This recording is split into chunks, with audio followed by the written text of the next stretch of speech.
Bienvenue sur TV Jésus-Christ, je suis Alan Rich et vous êtes à l'émission C'est dans la Bible. Nous sommes parvenus à la fin d'une série d'émissions très importante sur une série de messages. Nous avons fait la série Conversion.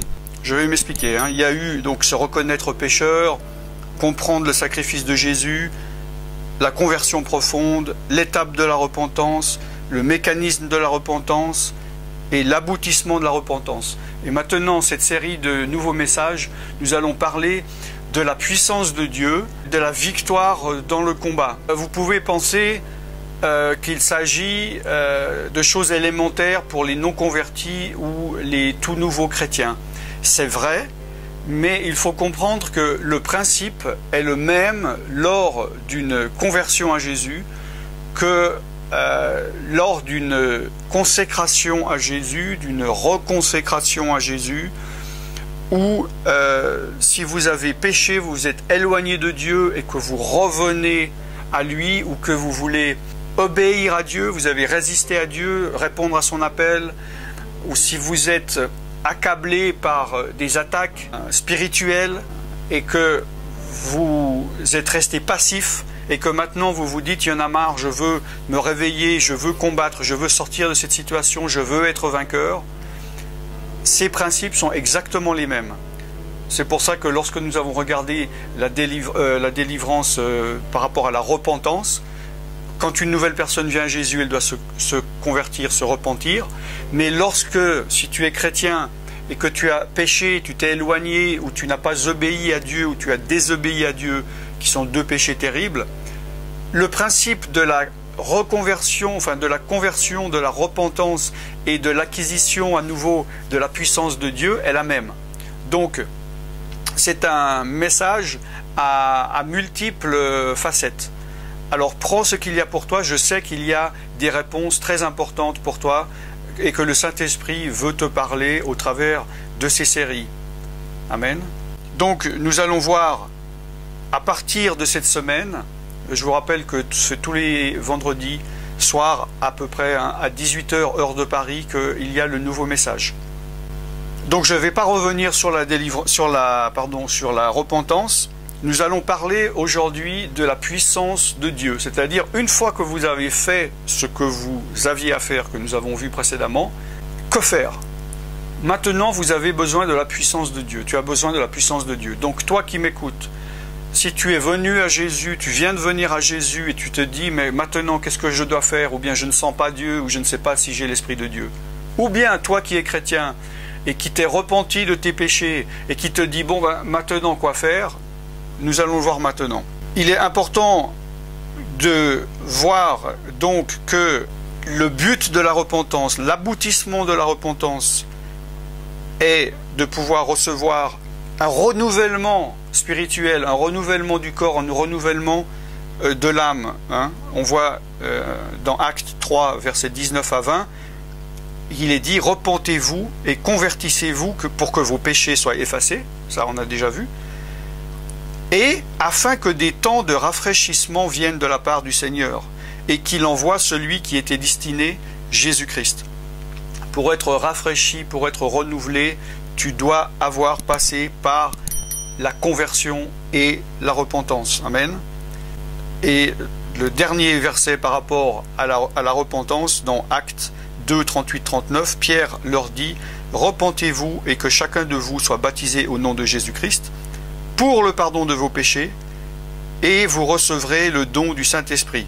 Car la promesse est pour vous, pour vos enfants, et pour tous ceux qui sont au loin, en aussi grand nombre que le Seigneur vous les appellera. » Donc déjà, nous voyons que lorsque vous vous repentez, que vous obéissez à Jésus, donc vous vous baptisez, et alors évidemment symboliquement tu t'es peut-être baptisé il y a déjà d'eau, il y a une année, il y a 10 ans, il y a 30 ans, il y a 50 ans. Mais quand tu t'es éloigné de Dieu, quand tu as désobéi à Dieu, quand tu as résisté à Dieu, et quand tout est commencé à devenir dur, sec, tu t'es retrouvé dans le désert à cause de cela, eh ben, en te repentant, tu as le droit à ce rafraîchissement. Amen. Et tu as le droit du pardon des péchés. Et tu as le droit de recevoir, et ça c'est important, non seulement de recevoir le Saint-Esprit, mais il est dit de recevoir le don du Saint-Esprit. Le don, ça veut dire un cadeau. Un cadeau, c'est gratuit. C'est comme la grâce, j'en ai déjà parlé. Un cadeau que tu devrais payer n'est plus un cadeau. Imagine si tu fais un cadeau à quelqu'un que tu aimes et que lui te dit « Ah, merci, je suis vraiment touché, combien je te dois ?» Tu vas lui dire « Non, non, tu n'avais pas compris, c'est un cadeau, je te le donne. » Mais si la personne va dans tous les magasins, se renseigne, trouve le prix et un jour vient vers toi et dit « Tiens, ça c'est le prix de ton cadeau », c'est plus un cadeau, ça fait perdre. Ça veut dire que cette personne n'a pas compris un don gratuit, une grâce, quelque chose donné gratuitement. Il croit qu'il doit payer pour tout. Et évidemment, malheureusement, dans certains enseignements, de plus en plus, maintenant, les personnes ont tendance à faire des enseignements comme quoi tout se paye. La grâce de Dieu se paye, la délivrance se paye, le pardon se paye, les paroles de prophétie se payent. C'est terrible, c'est horrible. Ce n'est pas ainsi qu'il en est parlé dans la parole de Dieu, ce n'est pas dans la volonté de Dieu. Tu recevras un don du Saint-Esprit. Donc déjà, c'est un don. Tu ne peux pas le mériter. La seule chose à avoir fait, c'est de t'être repenti et d'avoir obéi à Dieu. Comme j'ai dit, si tu t'es fait baptiser d'eau déjà, si tu ne t'es pas fait baptiser d'eau encore, demande à l'Esprit de Dieu qu'il te montre pourquoi tu devrais le faire. Si tu te dis oui, mais je ne vais pas me faire rebaptiser, ben ça fait 30 ans que je suis chrétien. Nous savons qu'il s'agit évidemment de quelque chose de symbolique. Il faut que tu renonces à nouveau à toi-même, que tu te reconsacres, que tu repasses spirituellement dans ton esprit, dans les eaux du baptême, que ton moi, que ta chair, tu la crucifies, tu retournes dans l'eau, tu demandes pardon et tu remontes en nouveauté de vie en disant « Je n'obéis plus aux passions de mon ancienne créature, mais j'obéis à Dieu et je travaille pour lui et je suis les directives de l'Esprit de Dieu et non plus les directives des mauvais esprits ou de ma chair. » Amen. Il est important de voir que l'Esprit est une puissance. Je ne vais pas faire une étude sur qu'est-ce que l'Esprit, mais déjà une chose est importante de savoir, c'est que l'Esprit n'est pas une chose, n'est pas un gaz, n'est pas un nuage, n'est pas une puissance, c'est une personne, c'est un être, c'est une des trois parties de Dieu qui font qu'un seul Dieu. On ne va pas rentrer dans la Trinité, vous inquiétez pas. Mais l'Esprit de Dieu, c'est la puissance de Dieu. Il y a des gens, ils ont peur de la puissance de Dieu. Des gens ont peur de l'Esprit de Dieu. L'Église chrétienne, en gros, est scindée en deux. En France, ça se voit moins, mais si vous allez en Amérique, vraiment, on voit la différence. C'est-à-dire, il y a les pentecôtistes, grosso modo, et puis ceux qui ne le sont pas. C'est-à-dire ceux qui acceptent le Saint-Esprit, acceptent la puissance, acceptent la guérison, acceptent tous les dons qui sont écrits dans 1 Corinthiens 12. Et il y a ceux qui sont contre, qui disent c'est fini, c'est un danger. Alors évidemment, dans les deux cas, il y a des extrêmes. Mais il faut comprendre que l'Esprit de Dieu, c'est une puissance. C'est en grec, c'est écrit dynamis. D'où vient le mot dynamite. C'est la puissance de Dieu.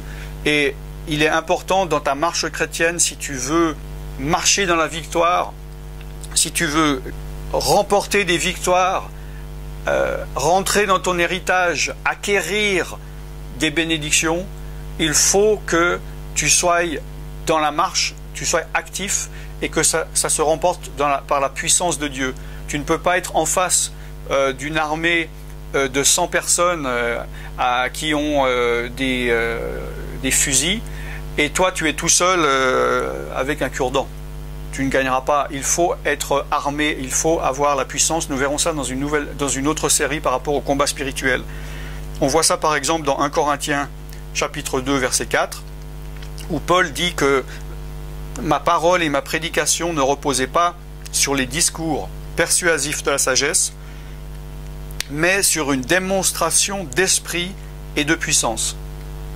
Donc, ce n'était pas les discours, les prédications de Paul n'étaient pas que d'essayer de convaincre intellectuellement des gens de choses. C'était pas ça la base. La base, c'était une démonstration. Donc, une démonstration, ça se voit. Ça ne se comprend pas, ça ne s'entend pas, ça se voit. Une démonstration d'esprit et de puissance. La puissance de Dieu. Et là, d'esprit, évidemment, il est avec le E majuscule, c'est l'esprit de Dieu. D'accord? Ce n'est pas que des mots. Il y a beaucoup trop de chrétiens pour qui le domaine spirituel est une théorie. On va dire, oui, ah bon, il y a des démons qui attaquent, ah, nous sommes en guerre, ah, le diable rôde, ah bon. Mais ça reste une théorie, ils n'ont absolument aucune idée de ce qui se passe, ils ne sont absolument pas impliqués comme s'il y avait une guerre. On te dit, voilà, maintenant ton pays est envahi depuis ce matin par des étrangers, et toi tu dis, ah bon, ah d'accord, je sais, et tu ne fais rien pour défendre. Ça reste de la théorie, et il ne le faut pas. Dans 2 Timothée 3,5 aussi, il parle de personnes qui ont l'apparence de la piété, apparence de la religiosité, mais il renie ce qui en fait la force. Et il dit même, éloigne-toi de ces hommes-là. Des personnes qui ont l'apparence de la piété, ça veut dire, ils vont parler de Jésus, ils vont parler de la Bible, ils vont dire Alléluia, ils vont paraître religieux, mais une certaine catégorie de ces personnes, ils renient ce qui fait la force de cette piété. Et la force ou la puissance de cette piété, c'est l'Esprit de Dieu, c'est la puissance de Dieu. Et ce qui doit régner dans une église, la personne qui doit régner n'est pas le pasteur, c'est l'Esprit de Dieu. Le pasteur est un instrument, est un ministre au service du Saint-Esprit, parmi, en espérant que tu es dans une église avec les 5 ministères, parmi les autres ministères. Mais la tête de l'église, évidemment, c'est Jésus-Christ. Jésus-Christ est corporellement assis à la droite de Dieu, et l'être, la partie de Dieu qui nous administre, c'est l'Esprit de Dieu. Quand Jésus a dit, si vous êtes 2 ou 3 réunis en mon nom, je suis au milieu de vous, évidemment, c'est son esprit. Amen. C'est l'Esprit de Dieu. Et c'est l'Esprit de Dieu qui doit être la force et le guide de ton groupe de prière, de ton église. Et tu dois suivre l'Esprit de Dieu. Si tu désobéis, si tu bloques, si tu ne veux pas faire les réformes que l'Esprit de Dieu te montre, tu bloques et ça devient une église morte où il n'y a plus l'Esprit de Dieu, il n'y a plus la puissance de Dieu, il n'y a plus Dieu, il n'y a plus que de la religiosité, il n'y a plus que des gens qui ont de l'apparence de la piété, mais ils renient ce qui en fait la force. Je ne veux pas rentrer plus loin dans ce sujet. Donc l'Esprit de Dieu, l'homme l'avait depuis la création. Dieu a créé l'homme de la poussière. Adam, il a fait le corps. C'était un être de matière inanimée. Et il souffla, Dieu souffla le souffle de vie, il devient une âme vivante, anima, la vie. Il souffla l'Esprit de Dieu. Amen. On sait que l'homme a péché, et à un moment donné, l'homme était tellement mauvais qu'il est dit dans Genèse 6,3, « Alors l'Éternel dit, mon esprit ne restera pas à toujours dans l'homme, car l'homme n'est que chair, et ses jours seront de 120 ans. » Il voulait limiter, n'est-ce pas, le temps qu'un homme était là. Hein. À l'époque, les gens vivaient plusieurs centaines d'années. À propos, je fais une petite pause par rapport à ça. Vous savez, il y a beaucoup de gens qui se moquent des chrétiens en disant ils croient à n'importe quoi, c'est pas scientifique. Il n'y a rien dans la Bible qui ne soit pas scientifique. Il y a des choses qu'on ne peut pas prouver. Et dernièrement, il y a seulement quelques mois, j'ai vu à la télévision une émission scientifique qui dit que, évidemment, maintenant la moyenne d'âge, l'espérance de vie va être de à peu près 110-120 ans, mais qu'ils ont, en prenant le gène ou je ne sais quoi d'un animal, je ne me souviens plus, hein, qui a par rapport à son métabolisme une durée de vie incroyable, ils ont réussi à localiser ce gène de vie, et ils ont dit que si ils arriveraient à mettre ce gène dans l'homme, il n'y aurait aucun problème physiologique pour que l'homme vive plusieurs centaines d'années. Voilà. Donc, c'est une chose, je trouve, une nouvelle absolument extraordinaire pour ceux qui doutaient ou qui disaient que l'Ancien Testament, ils exagéraient ou bien c'est de la mythologie. L'homme à l'origine, était créé tel qu'il était pour vivre éternellement, mais parce qu'il est péché, il a eu la conséquence qui était la mort. Si tu manges de l'arbre du fruit de la connaissance du bien et du mal, tu mourras certainement. D'ailleurs, le dernier ennemi qui sera vaincu, c'est la mort.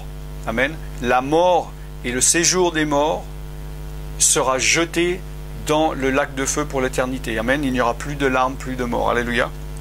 Nous allons en rester ici pour cette semaine qui est le message d'introduction. Je sais que vous avez envie de savoir et de connaître. Je ne veux pas aller trop vite, mais je préfère approfondir. C'est très important d'acquérir de la connaissance et avec cette connaissance pouvoir la transformer en action. Donc nous verrons la semaine prochaine la suite de ces messages sur la puissance de Dieu en toi. Voilà, je suis Alan Rich et je vous revois la semaine prochaine. Soyez bénis, bye bye.